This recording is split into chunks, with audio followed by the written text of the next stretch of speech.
Yo, what's up, guys? This is Sergio. We're back with the SGP podcast, and we have two special guests. I mean, we had to bring them on because they're the new duo for the BO7 season. And we've got Tyler Fellow, we got Eric Boom. So, yeah, guys, thanks for coming on board.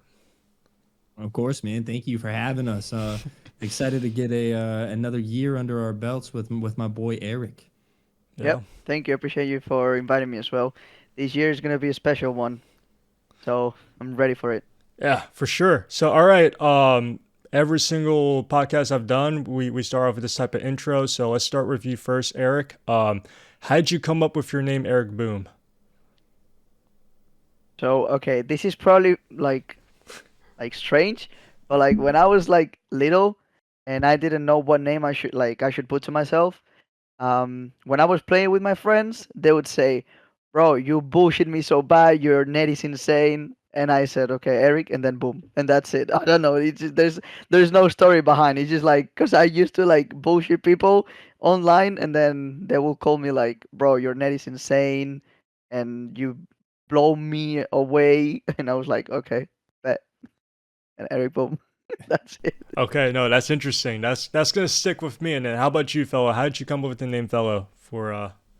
So I've been playing COD for a while, and like if you know, like back in the day, like COD 4, Halo 3 days, your gamer tag was very important. Like it was just as important as shooting your gun back then. So I had a few different names. Like I'm not even kidding. As a kid, I literally would open a thesaurus and sit and just go through pages and pages until I found like something that just kind of stuck out to me. And I don't know why. It just I hit a point where I changed my name a few times and then I went to felony and then I liked it and then I just got super tired of changing my name. And because a lot of the people I'd play with were like, "Oh shit, I didn't know that this was you. You changed your name again." So like after that I just stopped. I just completely stopped and I just kept felony and then went with it. I would say the main reason I went from felony to fellow is just because so many people would just my name's Tyler, and there's so many Tylers out there. There really is. So people would just at events would just call me T Fel or Fellow. So I was like, you know what? Let's just shorten it up, and that's how we got here today. So. So you guys have played for the Heretics at some point. I mean, I think this is an interesting question to start off before we talk about the BO7. Just maybe like a fun fact or like fun story you guys have to share about your guys' different experiences on that CDL organization. You can Okay. start if you want. I'll start off. So when I joined Florida Mutineers, which then turned into Miami Heretics, I won a Challengers event in Boston with Dan Ghosty, Yuli, and Two Real.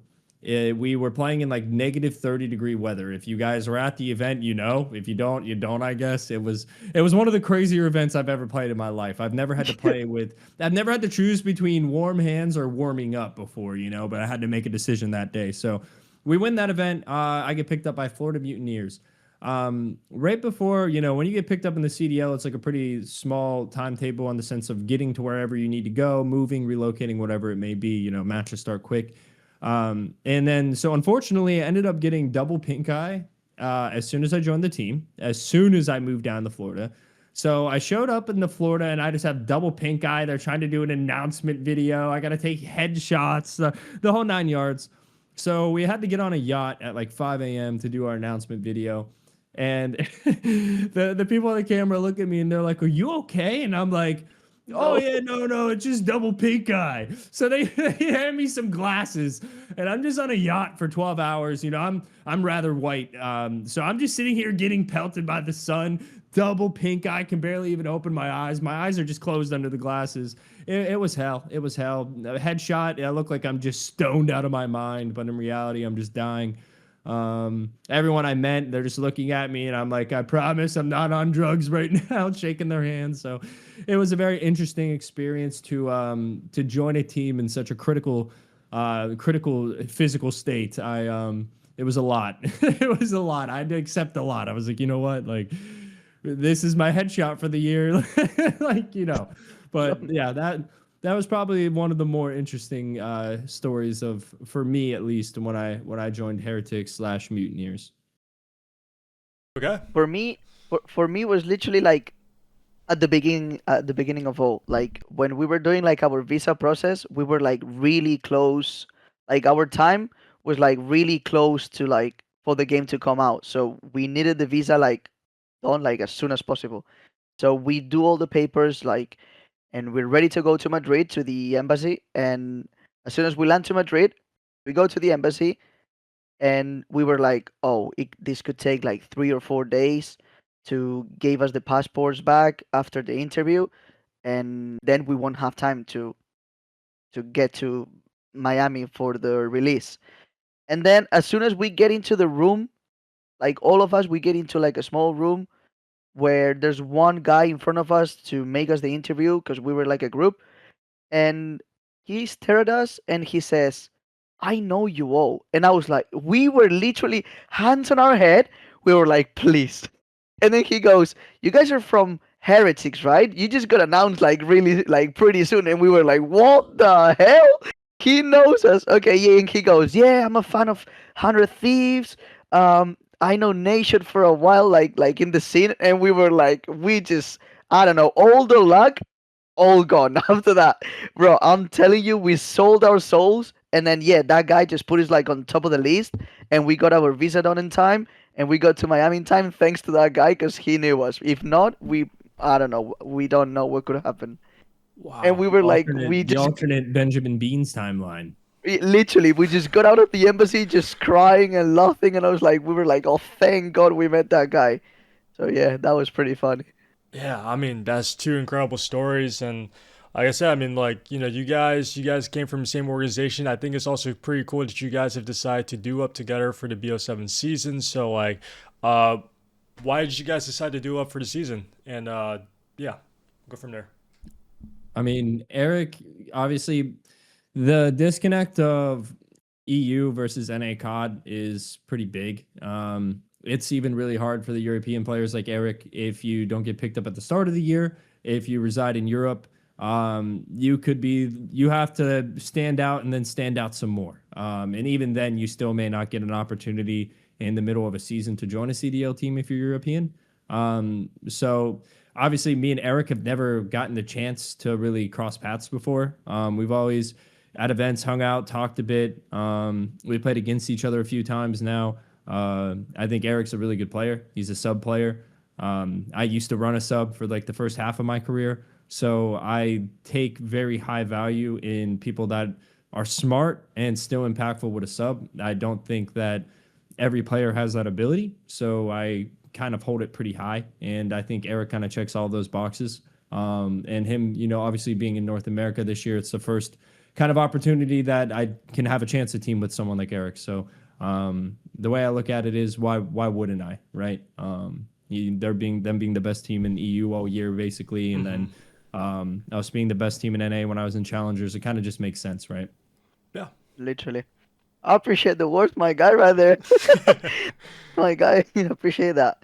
Right, but for me, it's basically the same thing. I think like, um, Tyler as a base of a team is incredible. Like to have like a leader like that, like someone who's gonna be like running in front of us like every day, telling us like, okay, let's do this, let's do that, coming up with new stuff. Having someone with that experience as well. Um, Obviously last year, yeah, we both were like really, um how's it called? Like we really won like a lot of stuff. We were really successful last year, and that's literally what Tyler said. Like, why not to team up together? Like, cross our path, be a duo for this year, and then whoever we get, I feel like we're just gonna be the best team in NA I or played Eric worldwide. on LAN last Anyone? year. He beat me. Hmm. I dropped 20 kills in an S&D on Protocol, the map that we're watching right now. I dropped Yes, 20 kills for the loss. I 1v4'd. I aced twice. Uh, that's true. we went down 0-2, and like I Yeah. was just sitting in my chair, and I was like, damn. Well, I was like like, how?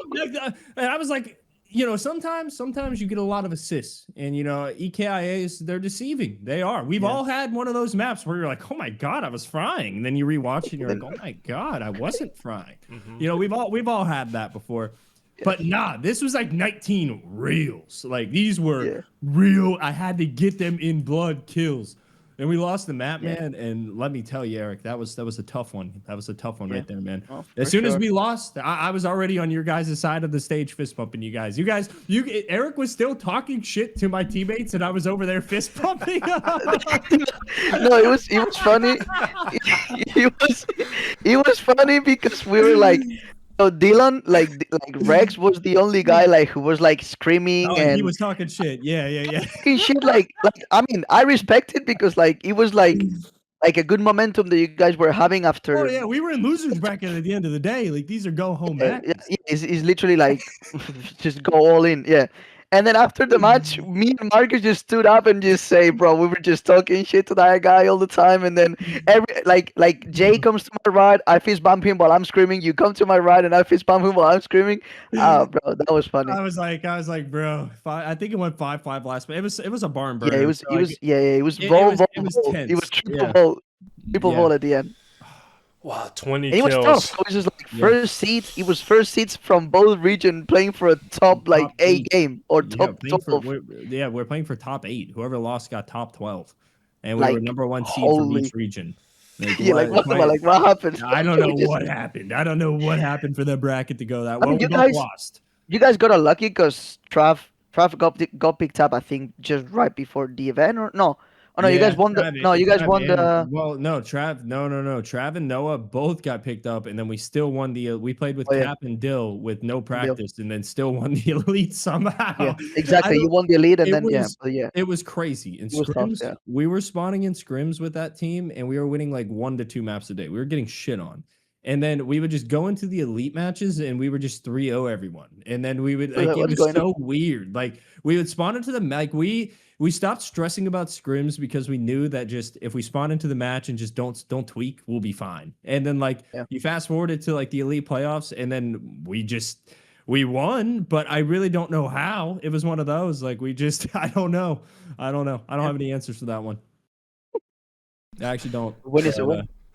yeah, win is a win. But yeah, our team unfortunately did get kind of dissected before Major One. Yeah. Unfortunately. Yeah, I mean that's the interesting part about challengers. It's the gauntlet, you know, especially on Saturdays, and like the fact that you dropped that many kills and it didn't work out. I mean that's pretty crazy. And I mean, well, just piggybacking on that, was that a sign where you're like, hey, I might have to team up with this Eric guy, man? Like I dropped this many kills and I couldn't win that match. Um.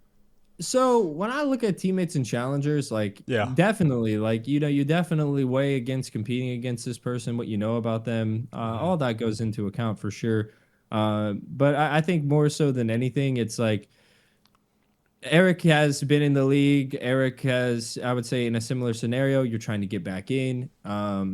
Obviously, moving all the way, I wouldn't just go move to Argentina just to move to Argentina, like, so to move to a different country to pursue something, I don't take that very lightly, like, I think like if in my own shoes, what would it take for me to go to this country for a job or this country for a job and like to pursue something? And it's a lot. So, it definitely all weighs in all those little factors for sure.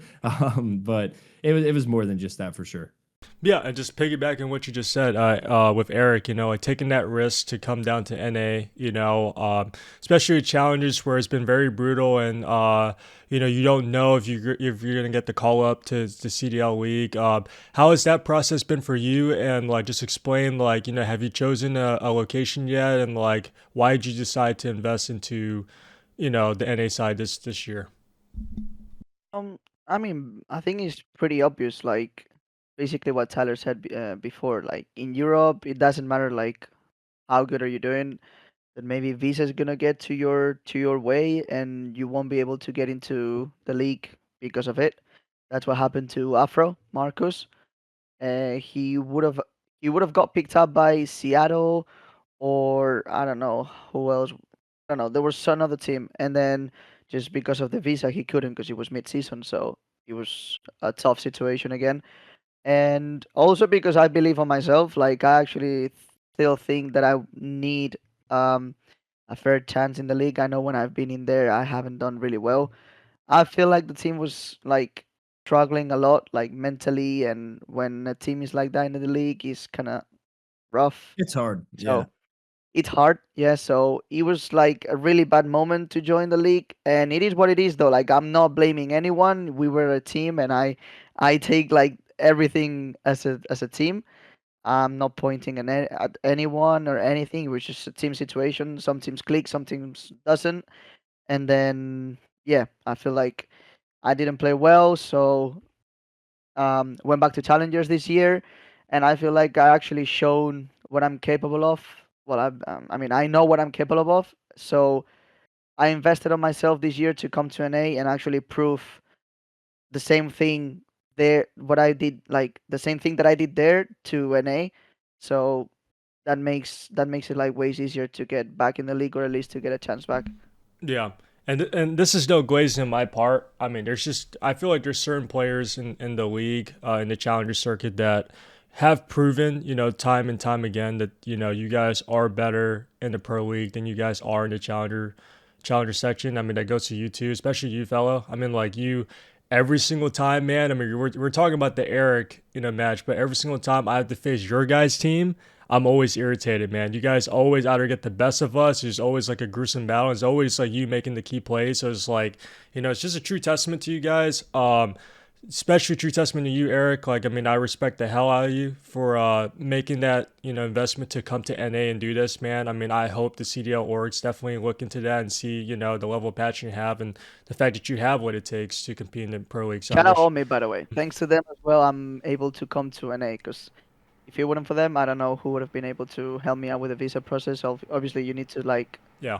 have like an organization or someone behind your visa so they can approve it and stuff. So I actually want to shout out Omid as well for that. Yeah, that's Rafi. pretty cool. Yeah, that's pretty cool, man. I'm glad that you're, competing in the NA side. And speaking of which, we've got some new announcements about the BO7 Challenger season and the fact that there's going to be a pro am. And since that, I mean, we know that you guys are a duo. If you guys are looking for two more players to compete, especially in the pro am side, to compete against the pro teams and make a name for yourselves, like, do you guys have anyone in mind? Like, who would you guys choose, an AR and sub, to like pair up with you Do we just guys? leak it right now, Eric? Do we leak it right I'm, You now? don't I have to mean, leak it. You can just say like I'm keen to hypothetical. lick it. Like Yeah. I don't mind. I'll just leak it. I'll just leak it. So, our plans right now, obviously, like me and Eric, when you're in challengers, you kind of have to wait until every league spot is sorted out, because until then, there's always just a trickle down of if someone joins this team, if someone doesn't join this team. If you build your team too early, they end up all blowing up. So you have to wait until all the league teams are figured out. So it's been a little bit of a kind of like a waiting process to kind of figure out who we're gonna get. But going into this year, it's most likely, assuming nothing hits the fan, it's going to be me, Eric, Standy, and Brack. So, kind of going back to what you just said about the pro am, I think keeping the pro am in mind, I think that is a team that is damn near a league bound team. So, who better than to make it out of the mud with your boys that have been there, that are experienced, that have stepped up to that plate before, and then all of us being on the same team and having 2 to 3 events to work with each other and to get that chemistry and that progress together as teammates, and then to go into a pro am with that type of team with that type of chemistry, assuming no one gets picked up by then. It is just kind of that's what you want for an event like a pro am, right? You want to have a team that's very capable. You want to have a team that no matter what banner you're playing, they're going to be able to step up and we're going to be able to beat them in a respawn. We're still going to be able to take S&Ds from them. New game mode this year, right? So a lot to build on there for everyone competing this year. Completely new look. So, yeah, that's the plan. Okay, yeah. I mean, that's a fire team, bro. That took me by surprise for sure. So yeah. All right, let's move on to the next question. We got a few questions left, but we want to keep this short. Yeah. So are you guys excited about any of the locations so far that's been announced? I I'll let mean, Eric start first here because we got some European blood in here. So exactly. I was gonna say. So the first time I'm moving to NA, the first time there's fucking European events, like hell no, man. I was ready to get like a 1 hour travel, like common, like going last year or something like that. No, but I'm actually so excited. Like actually playing in Paris. I would have loved to play in Madrid as this year. This year there was like a Madrid event, and there was no challengers, and it was kind of like a tough one because like obviously you play at home, you play in Spain. Yeah. and obviously the boys did well. Like Heretics, like they did well as well. They placed top three. And what could have been like I don't know, just going to Madrid and winning the event. Like both Spanish teams like doing pretty well, whatever. But it would have been incredible. But it was not the case. But I'm really excited to go to Paris, to Birmingham, and next year. I think European events are needed for this scene to keep like to stay alive. Like more European teams are gonna be able this year to compete, and they're gonna be able to go to events. Even the Spanish community, like they are actually forming teams to go to those like European events, which is like the last 4 years was unthinkable. So it's actually great for everyone that Europe is back in like in the competitive in the events thing. Yeah, I agree. Two EU events, Paris. I haven't seen that much. I recently interviewed like Jukebox from Vegas Phase, and like just saying, like Vegas and Atlanta being part of the mix is also pretty cool. We haven't seen that in a while, so pretty awesome to have those locations as well. Yeah. Okay. So next question I have in mind: the overload mode, the new overload mode. We strayed away from control. We got a new mode in place. How excited are you guys about that? I'm really excited. I come from an era where we played CTF and Uplink, which at the time we played 4 different game modes, right? Not just 3, 4 different game modes. Um, Control, in theory, and when they introduced it in Black Ops 4, it was more tailored for that game specifically. And even then, I don't really think it was perfect. I think Control relies very heavily on spawns and maps, and if you don't provide the proper maps, then we're just kind of forcing a game mode that doesn't work. And I think that's been more so the case the last few years, is that they're kind of forcing it to work, and we're struggling to find even 3 maps that this game mode is playable on. And I feel like that is just so forced at that point. So I don't know if this new game mode is going to live up to Uplink or Blitz or where it'll fall in between, but I'm definitely down to try something new. And I like that they're kind of using that mindset rather than just etching it in stone that, oh, we have to play Control. Because I don't think Control is the most competitive game mode we play. I think it's by far the least competitive mode that we play out of the 3. So I'm excited to get like a little Uplink Blitz hybrid going on. So we'll see how it actually plays out. Yeah, for Yep. sure. Yep. And Eric, you have anything to add on that? No, I just agree. I agree with Tyler. To be fair, like it's literally like something new, something that is needed. To be fair, like I feel like Control was not really good the last years because, like as he said, like the maps were not really made for it. So yeah, I'm willing to see how this game mode just like how it works in this new Black Ops 7. Okay. And we got a bonus question here. Now that you guys have kind of leaked your roster, let's say that Maddox is back in the equation. Who's going to be the flex player for that?